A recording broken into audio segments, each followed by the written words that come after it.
জিনিস শুনেছি নদীবিদ্যা বড়াইমা। ওই বড়াইমা শুনে মনে মনে বিচার করলেন, ওই তো বাঁশি বাজে, অমাবস্যা রাতের অন্ধকার, আমি যদি না যাই আমার নাতনিকে ঘরের বাইরে আনবে কে? এই যাত্রা করে। আর এদিকে শ্রীরাম বসে আছে ভিতর ঘরে, মাথা নিচু করে বসা। যেই বাঁশি শুনেছে, বাঁশি শোনা মাত্র সখীদের মধ্যে সখী রে, এই ললিতা, এই বিশাখা, এবার তখন আমি বলতে পারি আনন্দে, তোরা যাবি কি না যাবি সখী বলে না আমার মন, তোরা যাবি কি না যাবি সখী বলে না আমায় বল। মোহন মুরলী সখী বাজে জয় বাজে রই, মোহন মুরলী সখী বাজে জয় বাজে জয়, মোহন মুরলী সখী বাজে জয় বাজে রই, বাজে জয় মোহন মুরলী বাজে জয় বাজে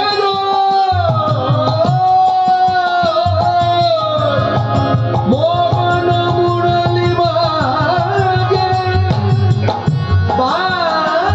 বাজে মোহন মুরলী বাজে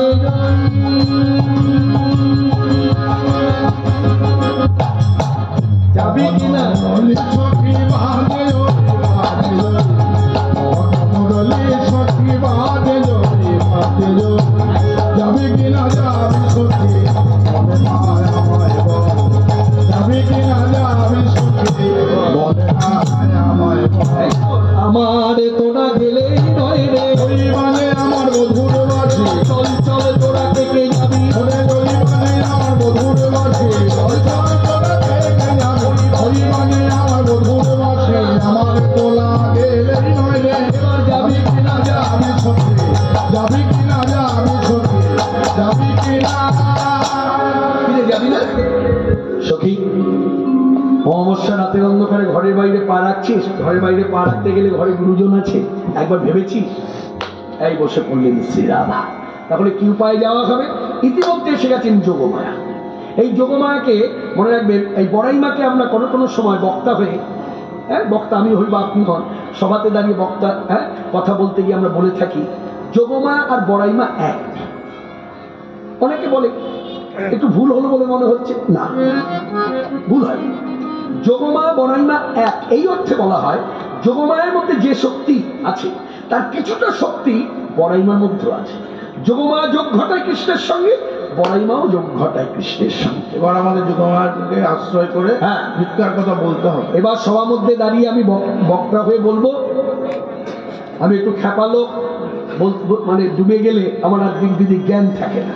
তা যাই হোক, আমার বলার অপেক্ষা আপনারা রাখেননি, কেন অন্যান্য বছর অনুষ্ঠান যেভাবে সাজানো গোছানো হয়, এবারের অনুষ্ঠানে এসে আমি দেখছি অনেক পরিবর্তন, এবং আরো পরিবর্তন দেখলাম। অন্যান্য বারে যেভাবে টিফিন দেওয়া হয়, এবারে টিফিন অনেক উন্নত মানের।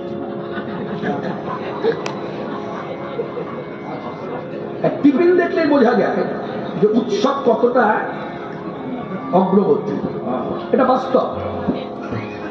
তারপরে বাকি রয়েছে ভেতর ঘরে খাওয়া দাওয়া। তবে ইতিমধ্যে কানে পেয়ে গেছি পোস্তর বড়া পাবো। প্রথমে চা এলো, এই সবকিছু আবার ইউটিউবে ছেড়ে দিও না, এই সাবধান, এখানে চ্যানেল বসেনি, কিন্তু আমি বুঝতে পারি না অনেকের হাতে ক্যামেরা আছে, সব কিন্তু চালা বলে আইন আছে, আইনের ফাঁক আছে। বিশ্বভারতীর জমি, এই জমির উপরে ক্যামেরা করা যাবে না, সব নিয়ম মানবো, কিন্তু চুপি চুপি ছোট ছোট ক্যামেরা। তাই চুপি চুপি ছোট ছোট ক্যামেরা যাদের হাতে আছে আমি কিন্তু বুঝতে পারছি, কেন তাদেরকে আমার চেনা লোক, সব সব চোখ দেখলে বুঝতে পারছি। সাবধান, সব কথা আবার ছেড়ে দেবেন না। যে কথা বলছিলাম, তা আমাকে আগে ভাগেই জানানো হয়েছে পোস্তর বড়া হবে। প্রথমে 2 কাপ করে চা দিল সবাই। আরে বাবা, তুই চায়ের দিকেই পড়ে আছিস। খুব ভালো চা দিয়েছে, দুলালদা নিজে হাতে পরিবেশন করে। খুব খেতে ভালোবাসিস তো, যার জন্য চা দিয়ে শুরু করেছিস। যাই হোক, তা এইবার ব্যবস্থাপনা দেখে আমার যা মনে হলো, এই সব কিছু জানেন তো নির্ভর করছে কার উপর? আপনাদের ভিক্ষার উপর। আপনারা যা ভিক্ষা দেবেন, সেই ভিক্ষা ভগবৎ সেবার জন্য, ভগবৎ সেবার জন্য। যে চা চায় তাকে চা দেওয়া হয়, যে জল চায় তাকে জল দেওয়া হয়, এবং জলটা যে দেওয়া হয় শুদ্ধ জল দেওয়া হয়। যাই হোক, এইভাবে ছোট ছোট চিন্তাধারা নিয়ে আজকে সভাতে দাঁড়িয়ে ছোট্ট একটা কথা আমি বলে দেব আমার অনুভূতি থেকে। রাজামন্ত্রীর গল্পটা একটু তুলে ধরি। হ্যাঁ, 20 বছরের রাজত্ব, কোনোদিন হিসেব নিকেশ চাইনি। মন্ত্রীকে ডেকে বলছে, মন্ত্রী 20 বছর পূর্ণ হয়ে গেছে, এখন হিসেব দাও, 20 বছরের আয় ব্যয়ের হিসেবটা আমাকে দিতে হবে। তা মন্ত্রী বলছে, আমাকে 3 দিন সময় দিন, 3 দিনের মধ্যে সব বলে দেব। 3 দিন সময় নিয়ে মন্ত্রী এসে রাজবাড়িতে দাঁড়িয়ে বললেন, শুনুন, আপনি 20 বছরের আয় ব্যয়ের হিসেব চেয়েছেন, তা আমি আপনাকে একটা প্রশ্ন করতে চাই। বলছে, বলো কি প্রশ্ন? আমার প্রশ্ন হলো, আপনি তো রাজা, আপনি তো দীক্ষা নিয়েছেন, যাকে বলে রাজগুরু। আপনার দীক্ষা গুরুদেব এই বাড়িতে, আপনার প্রাসাদে কবার আসে বছরে? বলছে, একবার, বছরে একবার আসে। তাহলে 20 বছরে 20 বার। আচ্ছা, ক টাকা করে দক্ষিণা দিয়েছেন? বলে 10 টাকা। বলছে, একটু দাঁড়া, আমি একটু হিসেবটা করে নিই। এখানে 20 গুণ 10 সমান সমান 200। শুনুন রাজামশাই, আপনার এই 20 বছরে আয় ব্যয়ের হিসেব হচ্ছে 200 টাকাই আপনার জমা, আর বাদ বাকি সব খরচ। অর্থাৎ এই কথা থেকে ভক্তির চাতুরালি রেখে এই সভাতে বসে ভক্তির অনুভব নিয়ে জানবেন, মানবেন, 1 টাকাও যদি আমি এখানে দান করি ভগবত সেবার জন্য, এটাই আমার জমা হয়ে থাকে, আর বাকি সব খরচ। হরি হরি প্রেমানন্দে নিতাই হরি বল, হরি বল, জয় জগৎবন্ধু বল, হরি বল। সবাই মিলে একটু হাতে তালি দিয়ে বলুন, হরে কৃষ্ণ হরে কৃষ্ণ হরে কৃষ্ণ হরে কৃষ্ণ কৃষ্ণ কৃষ্ণ হরে হরে হরে রাম রাম রাম হরে হরে। তা এদিকে বড়াইমা ওই বাঁশি শুনে তিনি এসেছেন জটিলার বাড়িতে।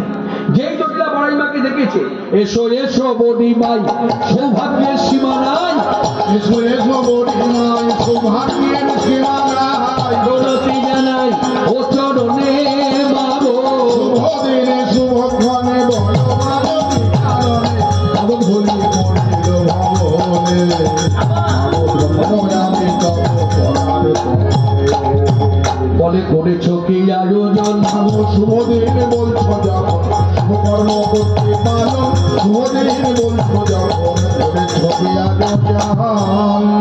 এখনো বুঝতে পারলেন?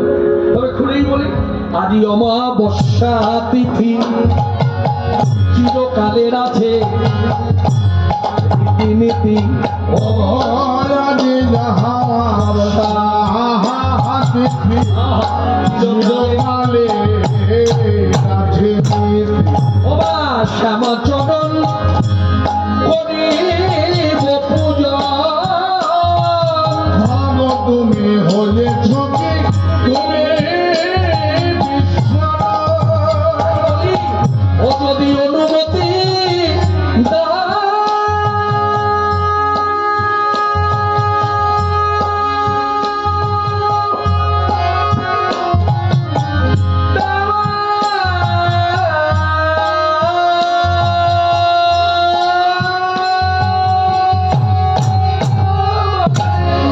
আমি সঙ্গে মনে রাধা দে ওই বড় মাঝে আমি করিব ভ্রমণ, সমাচর করাইব আরাধন।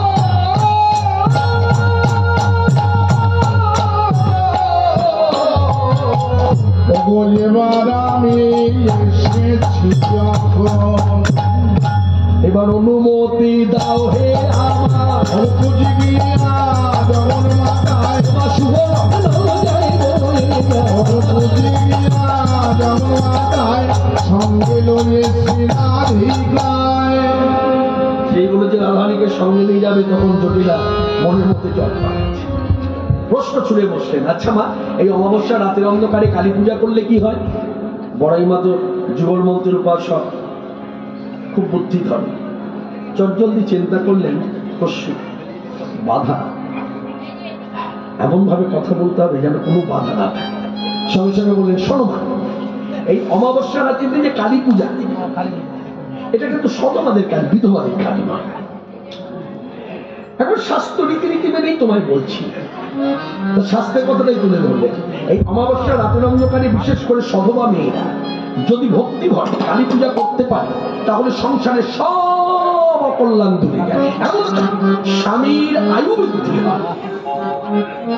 এখন আমরা যারা জড়জগতের মানুষ, মনুষ্য করে জন্মেছি, এই ভগবত তত্ত্ব কথা বা শুনতে গিয়ে আমাদের অনেক সময় এরকম প্রশ্ন জাগে, তাহলে কৃষ্ণ কি পরপতি?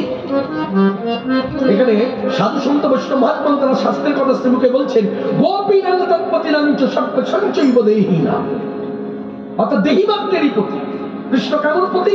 কৃষ্ণ আমার পতি, আমার মায়েরও পতি, আমার বাবারও পতি, কৃষ্ণ গোপীদের প্রতি, গোপীদের পতিদের প্রতি, গুরুজনদের প্রতি, সবার প্রতি, সবার অন্তরের অধ্যক্ষ রূপে যিনি বিরাজ করছেন তিনি হলেন জগৎ স্বামী শ্রীকৃষ্ণ। যার জন্য তো জানবেন শ্রীমদ্ ভাগবত আমাদেরকে শিক্ষা দিয়েছে, শ্রীমদ্ ভাগবতের কথা যদি আমরা ভক্তি ভরে সেটা ভেতরে গেঁথে নিতে পারি, অনুভূতির দ্বারা বললে বলা যায় কৃষ্ণের কাছে যারা গিয়েছেন তারা কেউ কলঙ্কিত নয় প্রকৃত অর্থে। বলে কেন? না, কৃষ্ণ নিজের জনকে নিজে ডেকে নিয়েছে। আপনার স্বামী যদি আপনাকে রাতের অন্ধকারে ডাকে, আচ্ছা বলুন তো পাড়াপড়শি কখন আপনাকে কালিমা গাইমা খেতে পারে? কোনো দোষ নাই। হ্যাঁ, আমাকে যদি রাতের অন্ধকারে আমার স্বামী ডেকে নেয় রাতের অন্ধকারে, হ্যাঁ, যেখানে ইচ্ছে বোলপুরে যে কোনো স্থানে ডেকে দিল, আচ্ছা কেউ কোনো দোষ গাইবে? ঠিক তেমনি কৃষ্ণ যে ডেকেছিল সকলকে, দোষ হলো না কেন? কৃষ্ণ তার নিজের জনকে ডেকেছে।